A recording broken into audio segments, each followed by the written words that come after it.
भेड़िया और बकरी की 7 बच्चों की कहानी। बहुत सालों पहले एक जंगल में डम्पी नाम की बूढ़ी बकरी रहती थी, जिसके 7 बच्चे थे। बकरी रोजाना बाहर जाती थी और बच्चों के लिए खाना लेकर आती थी। उसी जंगल में एक भेड़िया भी रहता था, जिसकी नज़र बकरी के बच्चों पर थी। बकरी को भी इसके बारे में पता था। जंगली जानवरों से बचाने के तरीके बताती रहती थी। बकरी हमेशा कहती थी कि भेड़िया बहुत चालाक होता है और उसकी आवाज़ भारी और पैर काले होते हैं। ऐसा जानवर कोई भी दिखे तो जंगल में खुद को बचा लेना। एक दिन बकरी को खाने के लिए दूर जाना था। उसने अपने सारे बच्चों को बुलाकर समझाया और कहा कि जब तक वो वापस नहीं आती तब तक घर का दरवाज़ा मत खोलना।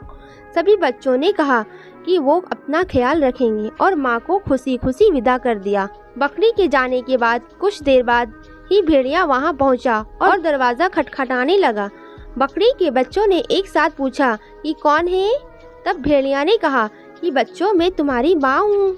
जवाब में बच्चों ने कहा कि हमारी माँ की आवाज़ इतनी भारी नहीं है, तुम भेड़िया हो और हमें खाने आए हो। तब भेड़िया सोचने लगा कि बच्चे इतनी आसानी से हाथ नहीं आएंगे। उसे पता था कि शहद चखने से आवाज़ मीठी और अच्छी हो जाती है। भेड़िया जल्दी से जंगल के आसपास मधुमक्खियों का छत्ता ढूंढा और शहद खा लिया।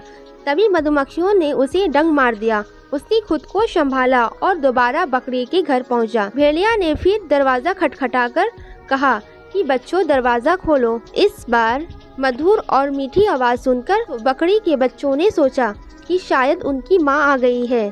तभी उन्होंने भेड़िए के काले पैर दिख गए। सभी बच्चों ने चिल्लाते हुए कहा कि तुम हमारी माँ नहीं हो सकती।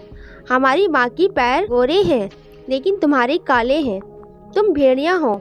अब दोबारा भेड़िया खाली हाथ लौट गया।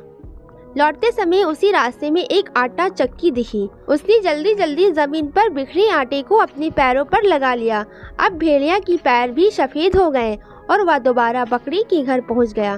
फिर भेड़िया ने आवाज़ बदलकर दरवाज़ा खोलने के लिए कहा।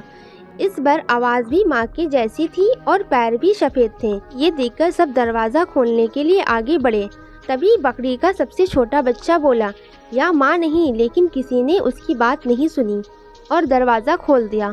दरवाज़ा खोलते ही उन्होंने देखा कि दरवाजे पर माँ नहीं बल्कि भेड़िया है।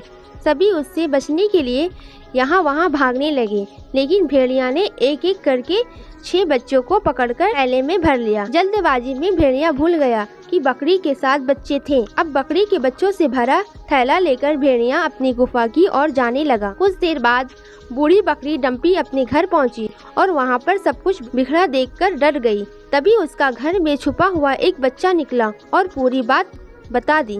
सारी बात सुनकर बकरी को गुस्सा आया और वह भेड़िया को सबक सिखाने के लिए उसकी गुफा की ओर चल पड़ी। भेड़िया चलते चलते थक कर रास्ते में एक पेड़ के नीचे आराम करने के लिए बैठ गया। बैठे बैठे भेड़िया को नींद आ गई। तभी बूढ़ी बकरी डम्पी भी वहां पहुंच गई। उसने भेड़िए को सोते हुए देखा और चुपके से अपने बच्चों से भरा थैला खोलकर सभी को बाहर निकाल लिया। डम्पी ने फटाफट बच्चों की मदद से थैले में पत्थर भर दिए और सभी पास की झाड़ियों में छुप गए। कुछ देर बाद भेड़िया उठा और थैला लेकर गुफा की ओर चलने लगा। उसने इस बार थैला थोड़ा भारी लगा, लेकिन उसने इस बात पर ध्यान नहीं दिया। चलते चलते रास्ते में एक नदी मिली, जिसे पार करके उसे अपनी गुफा में पहुंचना था। जैसे ही वह नदी में पत्थरों से भरा थैला लेकर गया तो वह नदी में डूबने लगा। यह देखकर बकरी और उसके बच्चे खुशी खुशी अपने घर चले गए। तो बच्चों, इस कहानी से यह सीख मिलती है कि किसी के साथ भी धोखा नहीं करना चाहिए। गलत करने का नतीजा भी गलत ही होता है। Thank you.